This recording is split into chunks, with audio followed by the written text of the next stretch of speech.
Assalamualaikum warahmatullahi wabarakatuh. Perkenalkan, nama saya Isna Anissa Putri dengan NIM akhir 28 dari kelas PAI 1A. Pada video kali ini, saya akan menjelaskan materi tentang pendekatan dalam pengembangan ilmu. Nah, sebelum kita membahas lebih jauh, kita harus tahu bahwa filsafat dalam kajian studi Islam merupakan salah satu metode yang dipakai untuk mengungkapkan permasalahan dan untuk mendapatkan solusi atas masalah tersebut. Pendekatan filsafat berusaha mencari jawaban atas segala sesuatu dengan ciri khasnya yang mendalam, radikal, dan sistematis. Pendekatan filsafat yang bersifat mendalam artinya yaitu pembahasan dilakukan sampai ke akar permasalahannya hingga tidak sanggup lagi dijangkau. Kalau radikal, artinya pembahasan dilakukan sampai ke akar-akar permasalahan sampai tidak ada lagi sisa. Sedangkan sistematis dilakukan secara terperinci dan teratur dengan metode tertentu dan universal. Nah, yang selanjutnya ada 3 tujuan filsafat ilmu sebagai cabang khusus yang membicarakan sejarah perkembangan ilmu. Yang pertama, filsafat ilmu sebagai sarana pengujian penalaran ilmiah, sehingga orang menjadi kritis terhadap kegiatan ilmiah. Yang kedua, filsafat ilmu merupakan usaha merefleksi, menguji, mengkritik asumsi dan metode keilmuan.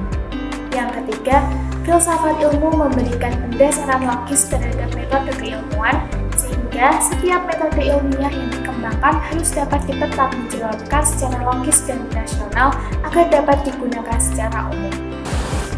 Nah, sekarang kita memasuki poin yang paling utama, yaitu apa aja sih pendekatan yang digunakan dalam pengembangan ilmu.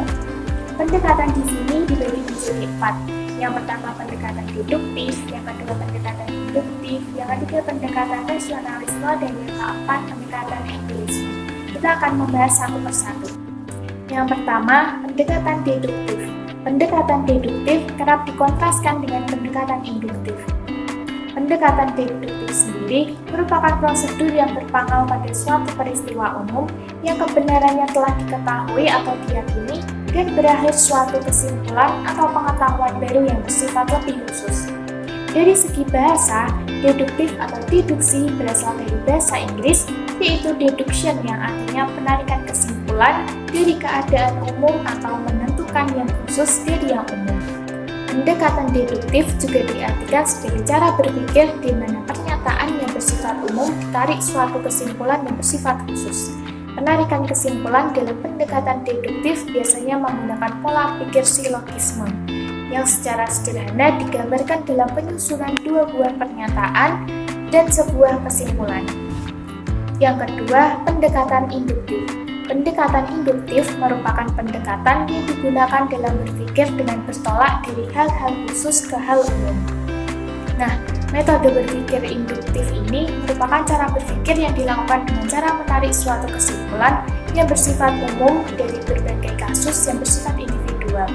Oleh karena itu, penalaran induktif dimulai dengan mengemukakan pernyataan-pernyataan yang mempunyai ruang khusus dan terbatas dalam menyusun argumentasi yang diakhiri dengan pernyataan yang bersifat umum. Yang ketiga, pendekatan rasionalisme. Rasionalisme merupakan suatu paham yang mengutamakan rasio. Rasio itu berpikir. Berpikir inilah yang membentuk pengetahuan. Karena hanya manusia yang berpikir, maka hanya manusia yang mempunyai pengetahuan. Dengan pengetahuan inilah manusia berbuat dan menentukan tindakannya. Berbeda pengetahuan, berbeda pula laku perbuatan dan tindakannya. Rasionalisme juga bisa diartikan sebagai doktrin filsafat yang menyatakan bahwa kebenaran haruslah ditentukan melalui pembuktian, logika, dan analisis yang berdasarkan fakta, daripada melalui iman, dogma, atau ajaran agama. Yang keempat, pendekatan empirisme. Empirisme merupakan suatu paham yang mengutamakan pengalaman.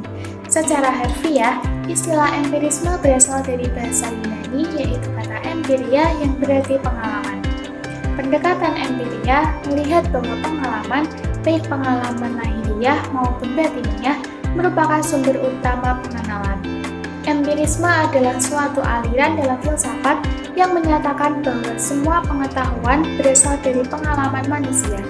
Empirisme menolak anggapan bahwa manusia telah membawa fitrah pengetahuan dalam dirinya ketika dilahirkan. Nah, Itulah beberapa hal yang dapat saya sampaikan mengenai pendekatan dalam pengembangan ilmu. Semoga dapat bermanfaat dan menambah ilmu bagi kalian semua. Saya mohon maaf apabila ada salah kata maupun kekurangan dalam penyampaian materi. Terima kasih, cukup sekian. Wassalamualaikum warahmatullahi wabarakatuh.